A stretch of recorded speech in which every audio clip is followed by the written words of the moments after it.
SPC paramedical solution point पर आपका हार्दिक स्वागत है। आज के वीडियो में हम एक्सरे टेक्नीशियन के डार्क रूम प्रोसीजर सब्जेक्ट में एमसीक्यूज क्वेश्चन के सीरीज़ को डिस्कस करेंगे। यह वीडियो आपके लिए बीएसएफ, एम्स तथा पैरामेडिकल की जो भी अपकमिंग वैकेंसीज हैं उनके लिए उपयोगी होने वाला है। तो चलिए अपन करते हैं अपने क्वेश्चन स्टार्ट। तो सबसे पहले अपना फर्स्ट क्वेश्चन है आपकी स्क्रीन पे, हिंज मेडअप ऑफ, यानी जो हिंज होते हैं कैसेट को अपर पार्ट और लोअर पार्ट को जो जोड़ने का काम करते हैं, यानी जो फ्रंट साइड तथा बैक साइड को क्या करते हैं, जोड़ते हैं। जो हिंज होता है वो किसका बना हुआ होता है?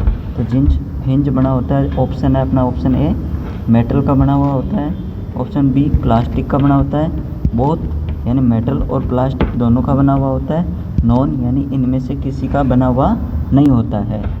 तो इसमें जो अपना हिंज होता है वो मेटल और प्लास्टिक दोनों का बना होता है, यानी जो हिंज मेटल का भी बना होता है, प्लास्टिक का भी बना होता है। तो इसका राइट आंसर हो जाएगा बोथ, यानी ऑप्शन सी अपना इसका क्या होगा, राइट आंसर होगा। फिर अपन डिस्कस करते हैं नेक्स्ट क्वेश्चन पे,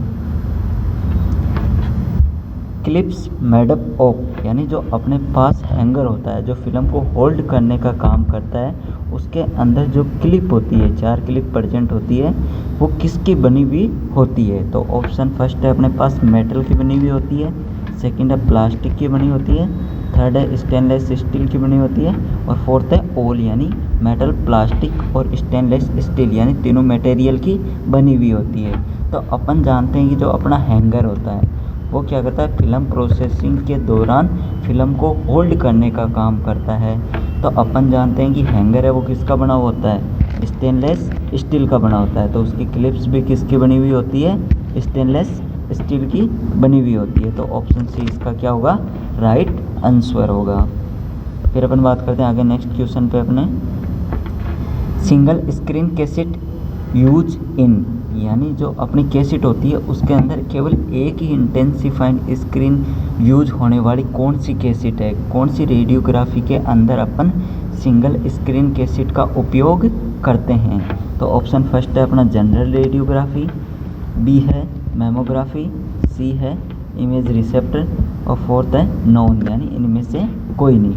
तो अपन जानते हैं कि जो अपनी मेमोग्राफी होती है, मेमोग्राफी के अंदर अपन क्या करते हैं, जो अपनी सिंगल स्क्रीन कैसेट है उसका उपयोग करते हैं। इसके अंदर अपन बैक इंटेंसिफाइंग स्क्रीन उपयोग में ली जाती है, यानी कैसेट के अंदर फ्रंट साइड के अंदर कोई इंटेंसिफाइंग स्क्रीन प्रेजेंट नहीं होगी, ओनली बैक साइड में इंटेंसिफाइंग स्क्रीन प्रेजेंट होती है। फिर अपन बात करते हैं नेक्स्ट क्वेश्चन पे, कर्व्ड कैसेट यूज इन, यानी जो अपन ने बात करते हैं कि जो कर्व कैसेट है, यानी जिसकी शेप किस प्रकार होती है, कर्व के शेप में होती है, तो वो कैसेट कौन सी रेडियोग्राफी में यूज ली जाती है? तो अपन जानते हैं कि जो कर्व्ड कैसेट होती है वो कब यूज ली जाती है, जब अपना ऑब्जेक्ट भी कैसा हो, कर्व शेप में हो। तो ऑब्जेक्ट तथा फिल्म के बीच में गुड कॉन्टैक्ट प्रोवाइड करवाने के लिए अपन क्या करते हैं, कर्व्ड कैसेट उपयोग में लेते हैं। तो सबसे फर्स्ट ऑप्शन होता है ओपीजी के अंदर, बी मेमोग्राफी, सी जनरल रेडियोग्राफी, और फोर्थ है ऑल, यानी जो अपनी कर्व्ड कैसेट है कौन सी रेडियोग्राफी के अंदर यूज ली जाती है? तो अपन जानते हैं कि ओपीजी ऑर्थोपेंटोमोग्राफी, ऑर्थोपेंटोमोग्राफी के अंदर अपन क्या करते हैं, जो कर्व्ड कैसेट है उसका उपयोग करते हैं, क्योंकि अपन जानते हैं ओपीजी किसके लिए की जाती है, अपने टीथ वगैरह के लिए की जाती है, टीथ और जो अपनी जो होती है मैंडिबल और मैक्सिला, अपर जो एंड लोअर जो, उनकी रेडियोग्राफी के लिए की जाती है। तो जो अपने टीथ होते हैं वो किस शेप में होते हैं, कर्व शेप में होते हैं, कर्व शेप में होते हैं। तो अपन इसके लिए रेडियोग्राफी के लिए कर्व्ड कैसेट उपयोग करते हैं। फिर आता है अपने next question, for ward radiography suitable cassette, यानी जो अपन वार्ड रेडियोग्राफी करते हैं, आईसीयू एनआईसीयू में जो भी अपन रेडियोग्राफी कर रहे हैं, तो उसमें कौन सी कैसेट अपने लिए सूटेबल होती है? तो फर्स्ट ऑप्शन होता है ग्रीडेड, सेकंड है कर्व्ड, थर्ड है सिंगल स्क्रीन, फोर्थ है डबल स्क्रीन। तो अपन जानते हैं कि जो वार्ड रेडियोग्राफी होती है उसके अंदर अपन कौन सी कैसेट यूज करते हैं, ग्रीडेड कैसेट यूज करते हैं, यानी कैसेट के ऊपर क्या लगी होती है, एक ग्रिड लगी होती है जो स्कैटर रेडिएशन को रिड्यूस करने का काम करती है। तो उसके अंदर अपन क्या करते हैं, ग्रेडेड कैसेट को उपयोग करते हैं वार्ड रेडियोग्राफी के अंदर। तो इसमें अपना ऑप्शन ए क्या होगा, करेक्ट होगा। Multi screen cassette is used for, यानी जो मल्टी स्क्रीन कैसेट होती है वो किसके अंदर उपयोग में ली जाती है। तो फर्स्ट ऑप्शन है टोमोग्राफी के अंदर, सेकंड है आईवीपी, थर्ड है ओपीजी और फोर्थ है ओल। तो अपन जानते हैं कि जो अपनी मल्टी स्क्रीन यानी एक से अधिक स्क्रीन वाली कैसेट कहाँ पे यूज ली जाती है, वो यूज ली जाती है अपने टोमोग्राफी के अंदर। तो इसका राइट आंसर होगा option A.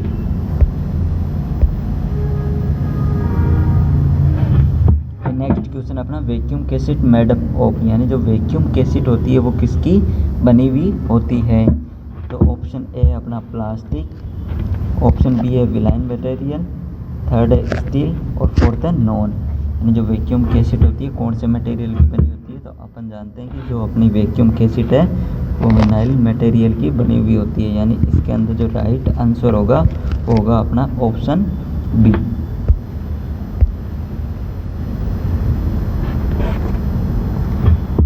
Vacuum cassette emulsion film is, यानी जो वैक्यूम कैसेट यूज होती है उसके अंदर अपन जो फिल्म यूज करते हैं वो कौन सी फिल्म अपन उपयोग में लेते हैं। तो फर्स्ट ऑप्शन है सिंगल साइड यानी सिंगल इमल्शन, सेकंड है डबल साइड यानी double emulsion double coated x ray film, third है नॉन इमल्शन और फोर्थ है ओल।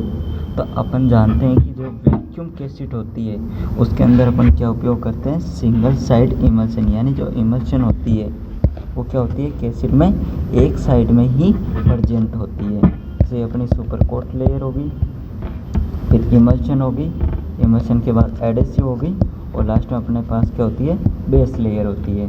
तो इससे अपन क्या बोलते हैं, सिंगल साइडेड एक्सरे फिल्म या सिंगल कोटेड एक्सरे फिल्म। तो इसके अंदर अपने पास एक ही इमल्शन यूज हो रही है, इसलिए इसका राइट आंसर हो जाएगा ऑप्शन ए। और डबल इमल्शन में क्या होता है, इसमें नीचे भी क्या होगी, और लेयर्स अदर लेयर्स प्रेजेंट होगी। जैसे यहाँ पे सुपर कोट होगी, यहाँ पे इमल्शन होगी, यहाँ पे एडेसिव होगी और बेस लेयर अपनी क्या होगी, कॉमन होगी। तो इसे अपन क्या बोलते हैं, डबल कोटेड या डबल साइडेड इमल्शन फिल्म बोला जाता है। फिर नेक्स्ट क्वेश्चन है अपना डिग्री ऑफ ब्लैकनेस कोल्ड, यानी डिग्री ऑफ ब्लैकनेस यानी जो अपना एक्सरे होता है या फिर रेडियोग्राफ होता है वो हाउ मच ब्लैक, यानी कितना ब्लैक है, कितना डार्क है, उसे अपन क्या बोलते हैं। तो अपना फर्स्ट ऑप्शन हो गया कि अपना डेंसिटी बोला जाता है, सेकंड ऑप्शन कॉन्ट्रास्ट बोला जाता है, third latitude, fourth speed.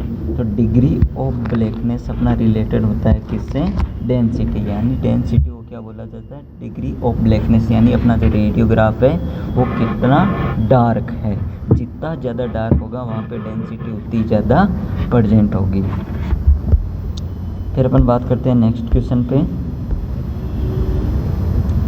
Difference between two density cold, यानी दो डेंसिटी के बीच में डिफरेंस को क्या कहा जाता है। जैसे एक साइड अपने पास ब्लैक डार्क इमेज है और एक अपने पास वाइट इमेज है, तो इनमें दोनों में डिफरेंस को क्या बोला जाता है। दो डेंसिटी हो गई, एक वाइट डेंसिटी हो गई, एक ब्लैक डेंसिटी हो गई अपने पास, तो डेंसिटी में जो डिफरेंस होता है उसको क्या बोला जाता है। तो ऑप्शन फर्स्ट है अपने पास डेंसिटी बोला जाता है, सेकंड है कॉन्ट्रास्ट, थर्ड है लेटीट्यूड, फोर्थ है स्पीड। तो अपन जानते हैं डिफरेंस बिटवीन टू डेंसिटी को अपन क्या बोलते हैं, कॉन्ट्रास्ट बोलते हैं। यानी कॉन्ट्रास्ट का मतलब होता है किसी भी एडजेसेंट एरिया में जो डेंसिटी के अंदर डिफरेंस होता है वो कॉन्ट्रास्ट को रेफर करता है।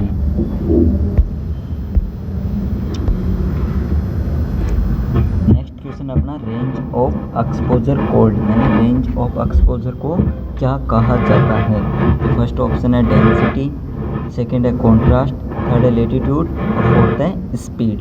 तो अपन जानते हैं कि रेंज ऑफ एक्सपोजर किसे कहा जाता है, रेंज ऑफ एक्सपोजर लेटीट्यूड को कहा जाता है। यानी इसका जो राइट आंसर होगा वो क्या होगा, ऑप्शन सी इसका राइट आंसर होगा। Amount of radiation required to produce a radiograph, यानी अपन को कोई रेडियोग्राफ में पर्टिकुलर डेंसिटी क्रिएट करने के लिए कितने अमाउंट ऑफ रेडिएशन की रिक्वायर्ड होती है, उसे क्या बोला जाता है। तो फर्स्ट ऑप्शन है उसे डेंसिटी बोला जाता है, सेकंड है कॉन्ट्रास्ट, थर्ड है लेटीट्यूड और फोर्थ है स्पीड। तो अपन जानते हैं कि जो अपना स्पीड होती है उसे ही क्या बोला जाता है कि amount of radiation required to produce a radiograph. एक रेडियोग्राफ प्रोड्यूस करने के लिए कितने अमाउंट ऑफ रेडिएशन की आवश्यकता पड़ती है, उसे अपन बोलते हैं फिल्म स्पीड। उसे अपन क्या बोलेंगे, फिल्म स्पीड बोलते हैं। फिर नेक्स्ट क्वेश्चन है details of age is related to, यानी कोई भी अपने पास ऑब्जेक्ट है तो ऑब्जेक्ट के जो एज है यानी किनारे हैं वो किससे रिलेटेड करते हैं, कौन से वर्ड से रिलेटेड होते हैं। तो फर्स्ट ऑप्शन है अपना शार्पनेस से रिलेटेड होते हैं, सेकंड है कॉन्ट्रास्ट से, थर्ड है लेटीट्यूड से और फोर्थ है रिजोल्यूशन से। तो अपन जानते हैं कि जो अपना शार्पनेस है यानी ऑप्शन ए है वो किससे रिलेटेड, शार्पनेस किससे रिलेटेड होती है, किसी भी ऑब्जेक्ट की जो एज होते हैं उनकी डिटेल्स को एक्सप्लेन करने का काम करते हैं। यानी अगर किसी ऑब्जेक्ट के जो एज है यानी किनारे हैं वो बहुत ज़्यादा क्लियरली विजिबल होंगे तो अपन बोलेंगे कि इमेज अपनी क्या है, शार्प इमेज है। और अनशार्प यानी जो अपनी इमेज है उसके जो किनारे हैं वो क्लियरली विजिबल नहीं हो रहे।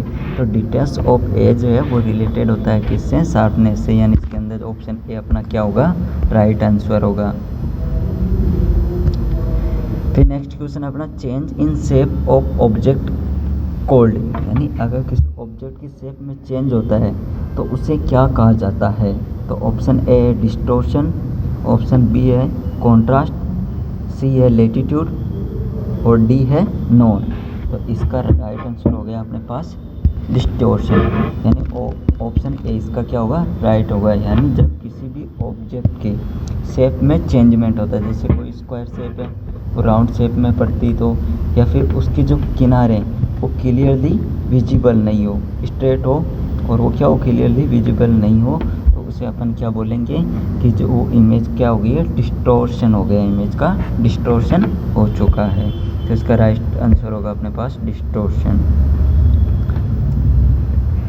फिर नेक्स्ट क्वेश्चन है शार्पनेस डिटरमाइंड बाय, यानी शार्पनेस को किसके द्वारा डिटरमाइन किया जाता है, यानी शार्पनेस होती है वो किस किस पर डिपेंड करती है। तो option first focal spot size, option be patient motion, intensifying screen third और फोर्थ है ऑल। जो अपनी शार्पनेस होती है वो फोकल स्पॉट साइज पे भी डिपेंड करती है, पेशेंट मोशन पे भी डिपेंड करती है, इंटेंसिफाइंग स्क्रीन पे भी डिपेंड करती है। यानी इसका जो राइट आंसर होगा वो क्या होगा, ऑप्शन डी होगा।